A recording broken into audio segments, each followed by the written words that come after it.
جو میرے ساتھ موجود ہیں پاکستان تحریک انصاف کے ایم این اے جناب شیر افضل مروت صاحب. مروت صاحب بہت شکریہ آپ کا. ظاہری بات ہے آپ بات بڑی کھلی کرتے ہیں. میں اب آپ سے آج کے جو حالات ہیں پچھلے 20-25 دنوں کے اندر یا ایک مہینے کے اندر بہت کچھ تبدیل بھی ہوا ہے.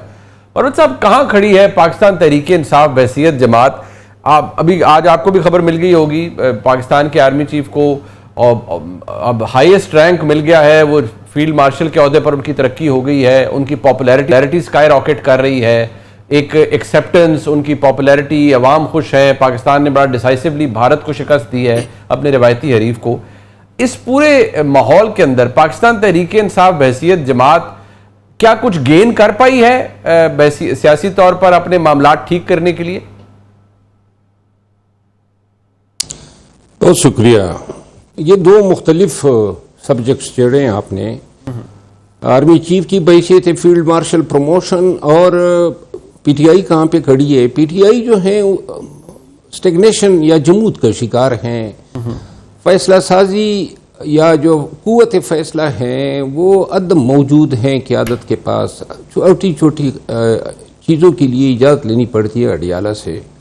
اور یہی وجہ ہے کہ مذاکرات ہو, کس سے مذاکرات کرنے, کیسے کرنے ہیں, آگے کیا عمل عمل, اس میں سے کسی چیز کی اجازت یا اختیار ان کے پاس نہیں ہوتا ہے. اور اس وجہ سے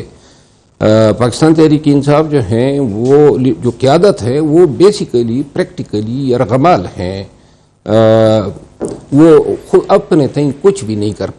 پاتی ہیں, اور اگر کچھ فیصلہ کر لے, جس طرح سلامتی کمیٹی میں جانے کا فیصلہ تھا, تو میڈیا نے ان کی بینڈ بجا دی تھی. تو یہ جمود کا شکار ہیں, غلط فیصلے ہیں, مسلسل یک کے بعد دیگر غلط فیصلے ہوتے ہیں, اور ان غلط فیصلوں نے پارٹی کو جو ہے اب اس مقام پہ کھڑا کر دیا ہے جہاں یہ اپنے تئیں نہ تو یہ جدوجہد یا احتجاج کی صلاحیت رکھتی ہے,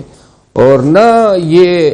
پبلک کو جو ہے موجودہ وقت میں نکال سکتی ہے. اور یہ سب ان کے اپنے فیصلے ہیں جو غلط تھے. محترمہ علیمہ خان صاحبہ عمران خان صاحب کی ہمشیرہ ہیں, اگر وہ تواتر سے 2 دن یہ فرماتی رہتی ہیں کہ یہ تو نورا کشتی ہے, یہ 2 تھپڑ کھا لیں گے پھر چپ ہو کے بیٹھ جائیں گے, یہ تو مودی اور نواز شریف کر رہے ہیں, یہ تو ایسے ہے, یہ تو ویسے ہے, تیسرے دن آ کے آپ کہیں ہاں جی بڑا اچھا کام ہو گیا, تو پھر آپ کو کیا لگتا ہے یہ باتیں ڈیجیٹل فٹ پرنٹ تو ان کا ختم نہیں ہوتا, جہاں یہ سنی جا رہی ہوتی ہیں ان دا مڈل آف وار, کیا کوئی انہیں بھلا سکتا ہے؟ میرا خیال ہے کہ محترمہ علیمہ خانم کی جو بھی آراء تھی نورا کشتی کے حوالے سے, یہ ان کی جو بھی آراء ہیں ذاتی آراء تھی, اور شاید جس مقام پہ وہ ہیں ایسے کمنٹ سے پرہیز کرنا چاہیے تھا, کیونکہ پی ٹی آئی میں کوئی آفیشیل عہدہ نہ ہوتی ہوئی بھی ان کے کہے ہوئے الفاظ جو ہیں وہ پی ٹی آئی کو ایٹریبیوٹ ہو جاتے ہیں, اور آج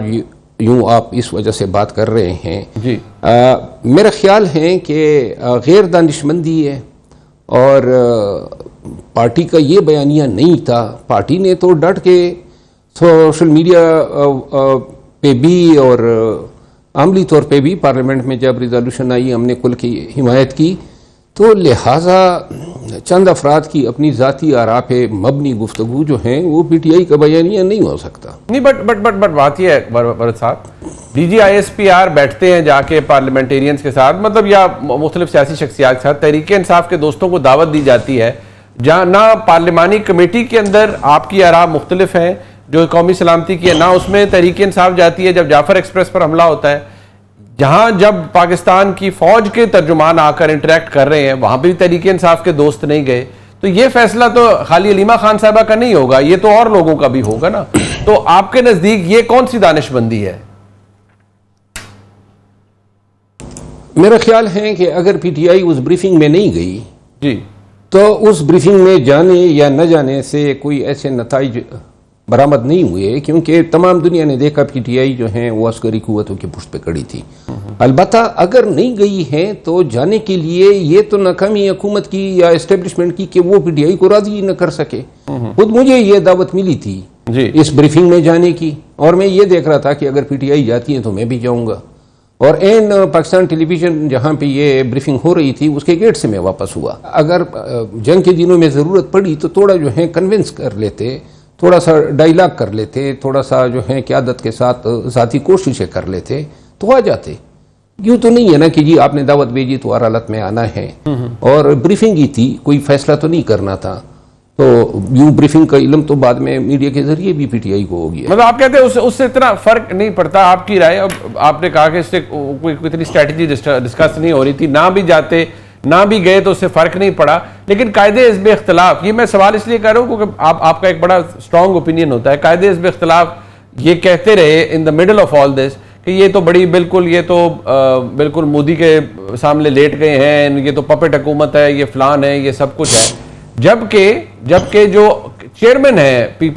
پاکستان تحریک انصاف کے بیرسٹر گور خان صاحب، انہوں نے اس طرح کی کوئی بات نہیں کی، انہوں نے یگانگت کی بات کی، یونٹی کی بات کی، پاکستان کے جس طرح آپ نے کہا پاکستان کی فوج کے ساتھ کھڑے ہونے کی بات کی۔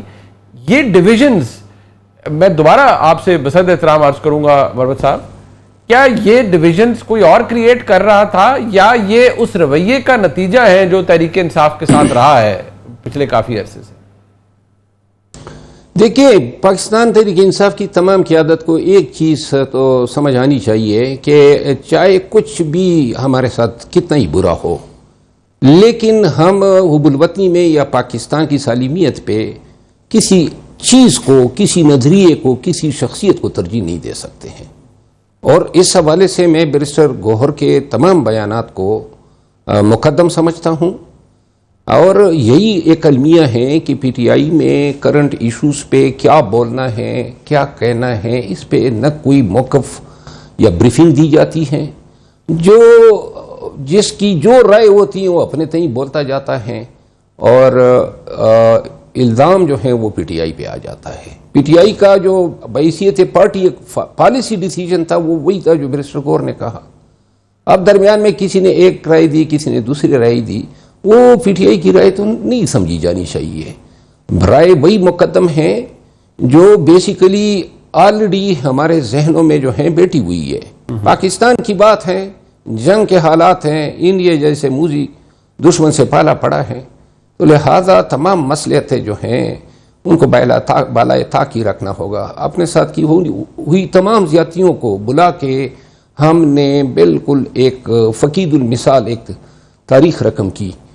یکجہتی کی، یگانگت کی، اور پاکستان کی سلامتی کے لیے پاکستان کی عسکری قوتوں کے پیچھے کھڑے ہونے کی۔ ٹھیک، اچھا آخری میں سوال آپ سے کرنا چاہوں گا مروت صاحب، آپ نے فرمایا تھا کہ عمران خان صاحب کی رہائی بالکل قریب تھی، لیکن مطلب جو کانفلکٹ ہے، جنگ ہے، وہ جلدی ختم ہو گئی، اور آپ کے نزدیک جو علی امین گنڈا پور صاحب نے جو پیرول پر ان کی رہائی کی درخواست تھی وہ بھی اسی انڈرسٹینڈنگ کے تحت دی تھی۔ کیا آپ اپنی جو آپ کا انفارمیشن تھی، آپ اس پہ ابھی بھی سٹینڈ کرتے ہیں کہ بالکل قریب تھی ان کی رہائی؟ جی،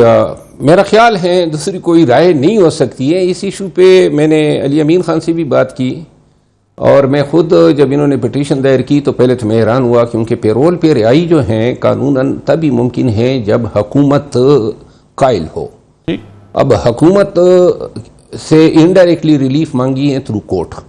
ٹھیک، اور یہ تبھی ممکن ہو کہ جب آپ کی توقع ہو کہ ریلیف ملے گی۔ اب چیف منسٹر کے پی کا جو بیسیکلی جانے جاتے ہیں خان کی رہائی کے لیے اسٹیبلشمنٹ سے، وہی مذاکرات کر رہے ہیں، تو ان کی طرف سے یہ پٹیشن کا عین ان دنوں آنا جب جنگ شروع ہو چکی تھی، اور پھر جو ہے اگر یہ طوالت پکڑ لیتی، میں آج دوبارہ کہنا ہے، تو 10 دن بھی چل جاتی تو خان رہا ہو چکے ہوتے اور سیاسی قیدی رہا ہو چکے ہوتے۔ اچھا، یہ تو جو ہی ان کی غرض پوری ہوئی، یگانگت یہاں تک ہی تھی جب تک جنگ تھی، اور جنگ ختم ہونے کے بعد جو ہے ہم پھر یاد نہیں آئے۔ اچھا، ٹھیک ہو گیا، بہت شکریہ مروت صاحب، آپ نے اپنا قیمتی وقت دیا جی، پروگرام دیکھا جی آپ نے، اس کا فیڈ بیک ہمیں دیکھنے کا بہت شکریہ، خدا حافظ۔